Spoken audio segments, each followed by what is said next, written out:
امریکی नाज़िमुल उमूर Natalie Baker ने नायब वज़ीर आज़म और वज़ीर ख़ारजा इसहाक़ डार से मुलाकात की और उसमें पाकिस्तान और अमरीका के दरमियान दो तरफ़ा ताउन और हालिया इलाक़ाई सूरत हाल पर तबादला ख़याल किया।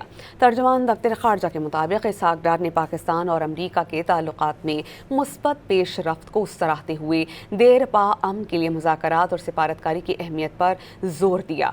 इसहाक़ डार ने कहा कि 18 जून के इस्लामाबाद मुफ़ाहमती याददाश्त पर मिन्नोअन अमल दरामद ही आगे बढ़ने का वाहिद रास्ता है। वज़ीर ख़ारजा ने कौमी मफ़ादात के तहफ़्फ़ुज़ के साथ साथ इलाक़ाई अमन और सलामती के लिए पाकिस्तान के अज़्म का अदा किया। अमरीकी नाज़िमुल उमूर ने इलाक़ाई अमन और इस्तेहकाम के फ़रोग़ में पाकिस्तान के तामीरी किरदार को सराहा और नायब वज़ीर आज़म को पाकिस्तान के यौम आज़ादी पर मुबारकबाद पेश की।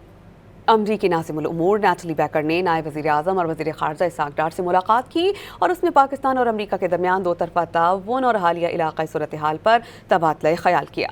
तर्जुमान दफ़्तर ख़ारजा के मुताबिक इसहाक़ डार ने पाकिस्तान और अमरीका के ताल्लुक़ात में मुस्बत पेश रफ्त को सराहते हुए देर पा अमन के लिए मुज़ाकरात और सिफारतकारी की अहमियत पर जोर दिया। इसहाक़ डार ने कहा कि 18 जून के इस्लामाबाद मुफ़ाहमती याददाश्त पर मिन्नोअन अमल दरामद ही आगे बढ़ने का वाहिद रास्ता है। वज़ीर ख़ारजा ने कौमी मफ़ादात के तहफ़्फ़ुज़ के साथ साथ इलाक़ाई अमन और सलामती के लिए पाकिस्तान के अज़्म का अदा किया। अमरीकी नाज़िमुल उमूर ने इलाक़ाई अमन और इस्तेहकाम के फ़रोग़ में पाकिस्तान के तामीरी किरदार को सराहा और नायब वज़ीर आज़म को पाकिस्तान के यौम आज़ादी पर मुबारकबाद पेश की।